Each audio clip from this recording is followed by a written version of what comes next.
Arr, matey, it's time to clank along with Field of Greens. Not drinking coffee or tea today. Hmm. You got to get your supplements in. It's delicious, by the way. Field of Greens, and yeah, they sponsored me before. They don't even need to pay me at this point because I use it quite regularly. Delicious. Haven't even tried the other flavors yet. Pope Francis is pretty much done. If you saw, he was put back on the respiratory machine the other night. He's been stabilized now. But when you get to that age, you have double pneumonia.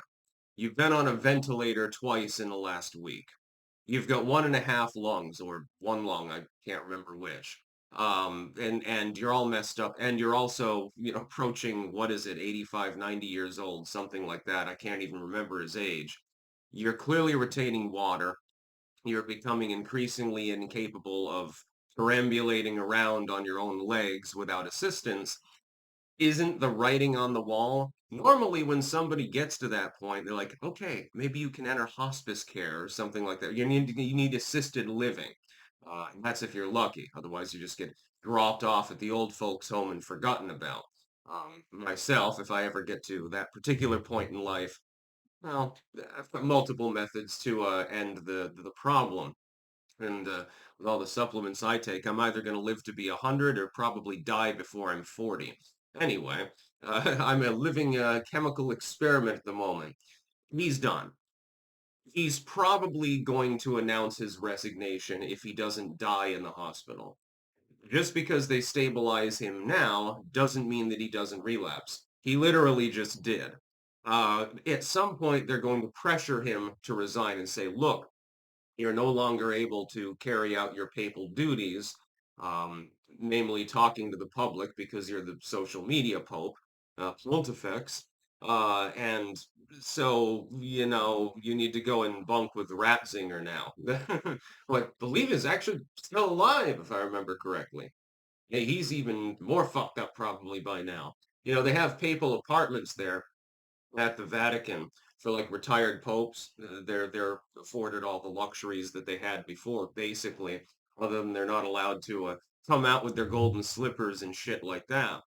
He's no longer going to be fun. I mean, considering the health issues he's having, there's no reason to believe that they're going to be able to stabilize him to the point where he can even walk at this point. Um, the writing is basically on the wall. And I think that everyone's in agreement about that. Now, do I care? I don't wish death upon him necessarily. He is a commie, self-proclaimed Marxist, actually, and constantly tries to interfere in U.S. foreign policy and border policy. So I'm not exactly going to shed any tears if he asphyxiates in the night. I'm not necessarily going to cry over it. And then, of course, there will be nonstop coverage of him having his corpse, dragged through the streets on a wagon and sitting in state and stuff like that. And you have the whole pomp and circumstance of them, the College of Cardinals, trying to select a new pope, and then you watch the chimney and you see whether the smoke is black or white, and all of this other stuff. Fundamentally, Francis was chosen to be the PR pope after the orthodoxy of Ratzinger, people were disenfranchised towards the Catholic Church. Catholics were. They were upset with the priest abuse scandals.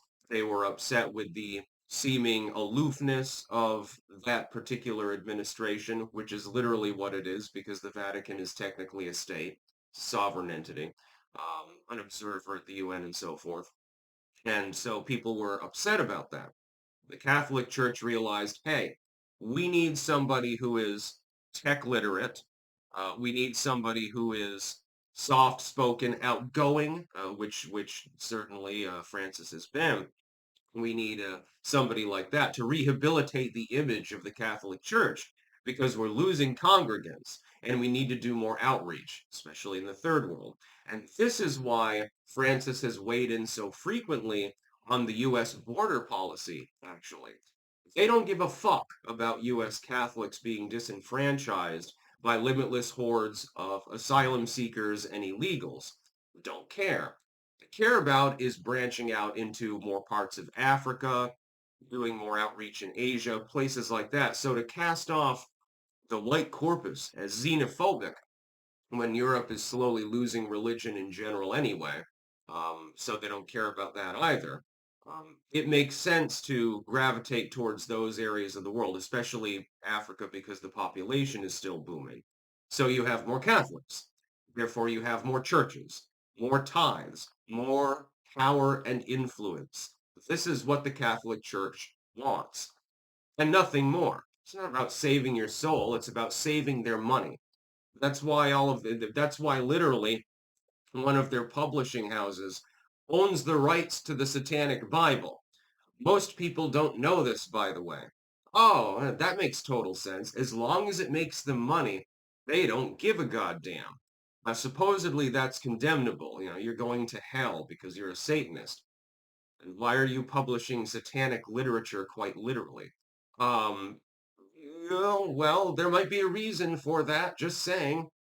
Yeah, the publishing house that, or at least this was years ago. I don't know if it's still the case.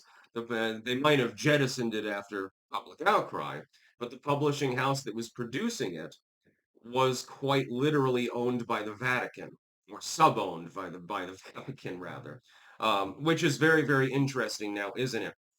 Very principled religious body.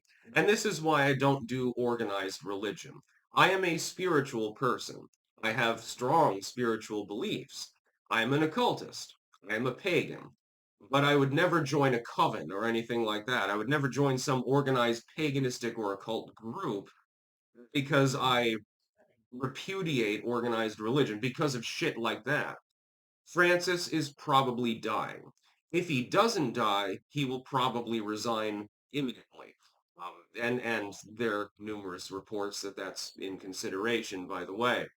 Well, there might be a reason for that. Well, the Pope is no longer capable of speaking to the public, and the only reason that we hired this particular dude is to speak to the public for PR purposes in order to make more money. Well, maybe he's outlived his usefulness. Hey, Francis, don't worry. We'll hook up your hospital bed in a papal apartment, and you'll get the fine wine and the golden ornaments and all the other bullshit, all the ritualism, and your fruit salad and all of the other things that maybe you can't even chew at this point, but we could try. And you'll die in comfort, basically. All you have to do is give a resignation statement. That's what I suspect probably will happen, probably within the next few weeks. That's about all. Peace out.